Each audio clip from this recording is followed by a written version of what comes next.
Les conditions de vie des personnes vivant avec handicap est une priorité pour le gouvernement congolais.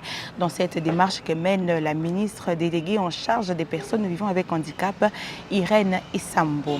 Dans ce même contexte, la ministre a défendu devant la commission tripartite de l'Assemblée nationale un projet de loi organique portant promotion et protection des droits des personnes vivant avec handicap en RDC. Nous allons suivre l'intervention de la ministre Irène Isambo devant les élus du peuple. Les personnes avec handicap là ne sont pas des personnes qu'on va seulement mettre comme une charge à l'État. Mais il faut travailler de manière à faire de ces personnes des êtres qui contribuent au développement de l'État. Et ça, nous sommes en train de faire et les autres nous regardent. Voilà pourquoi, avec tout ça, nous disons, nous n'allons pas suivre les mauvais exemples des autres. Si eux ne veulent pas signer parce qu'ils hésitent, il y a des obligations pour lesquelles ils ne sauront pas être à même de répondre, ou peut-être parce qu'ils sont en difficulté avec les cotisations au niveau de cette organisation régionale, mais nous avons déjà donné une orientation sur la gestion interne de la question du handicap et nous voulons maintenant montrer à la face du monde qu'il y a moyen de gérer cette question. Et puisque nous avons l'opportunité de le faire, étant à la présidence de l'Union africaine, je pense que nous pouvons adhérer, et nous pouvons ratifier et aussi avoir à proposer. C'est pourquoi je vous ai dit, notre adhésion n'est pas seulement pour faire play aux autres États, non. Nous voulons adhérer parce que nous avons un contenu à donner à l'Union africaine. Depuis que ce protocole existe, l'article 37 du protocole a prévu des mécanismes, mais qu'on ne sait pas comment le mettre en place. Mais la RDC a une manière de le mettre en place que nous voulons donner aux autres. Nous voulons leur montrer quel genre de mécanisme il faut faire. Et ça, puisque nous sommes un pays grand, je pense que ça va montrer notre grandeur au-delà de tout ce qu'on peut dire sur la RDC. C'est la réponse en rapport avec ce qui est des autres qui ne veulent pas, qui ne l'ont pas fait encore. Mais je dois aussi dire qu'au niveau de l'Union africaine, nous avons reçu une correspondance. Il y a même un mécanisme, une procédure qu'ils ont engagée pour pousser tout le monde à entrer dans cet instrument juridique international. C'est la loi type.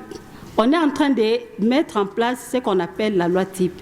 La loi type, c'est pour tous les États récalcitrants qui vont prêcher par l'absence à cet instrument. Pourquoi? Nous sommes un continent qui est affecté par des conflits.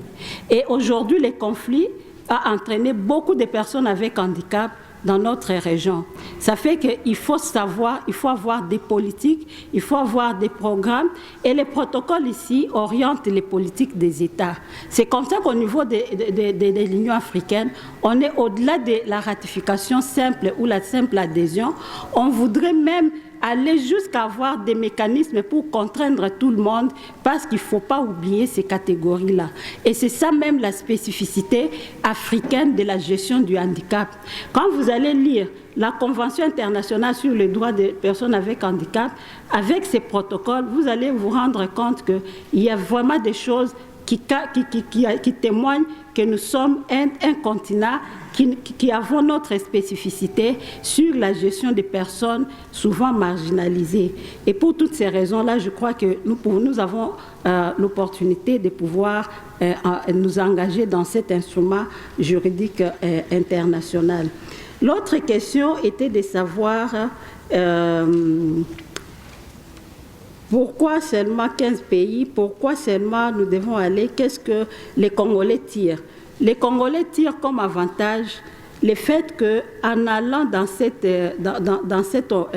instrument juridique international, je vous ai dit, il y a beaucoup de personnes avec handicap sur les continents qui se posent des questions si réellement ils sont des citoyens africains ou pas.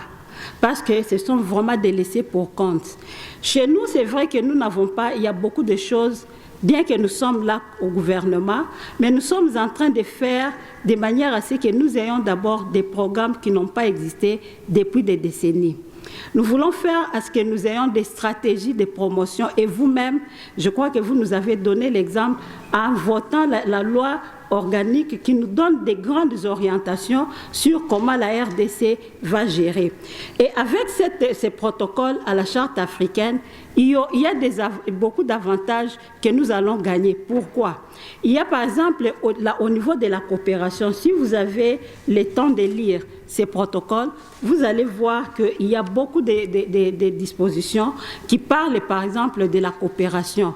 Comment développer la coopération par rapport à la question de la gestion de personnes avec handicap dans son pays, au niveau régional et au niveau international. Comment nous pouvons obtenir des appuis? Et ces protocoles, je dois vous dire que c'est lié avec les Nations Unies. Et au niveau des Nations Unies, il y a déjà beaucoup d'avantages, mais qui ne peuvent passer aux États qu'à travers les organisations régionales. Et je crois que si nous faisons le premier pas, nous devenons entièrement engagés avec cet instrument, il y a moyen que nous puissions profiter par rapport à la coopération.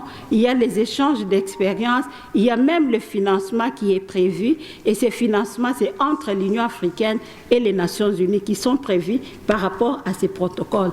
Et je dois aussi vous dire que ces protocoles n'est pas que simple protocole en rapport avec la question du handicap, mais ça se lie aussi avec d'autres instruments aussi bien régional qu'international. Nous avons par exemple la convention par rapport à la lutte contre le mine antipersonnelles. Nous sommes un pays affecté par des guerres. Il y a des endroits où il y a des mines antipersonnelles. Nous avons besoin d'avoir des appuis pour qu'on puisse nous aider à déminer là où il y a les mines. Et avec ces protocoles, nous aurons toutes ces possibilités-là d'aller vers ces appuis-là. Il y a le protocole, il y a la convention d'Oslo sur la lutte contre les armes à sous-munitions. C'est vrai que cette convention, le Parlement l'a déjà adoptée, mais ça tend encore à être promulgué par le chef de l'État. Et je pense que ça va être fait d'ici là.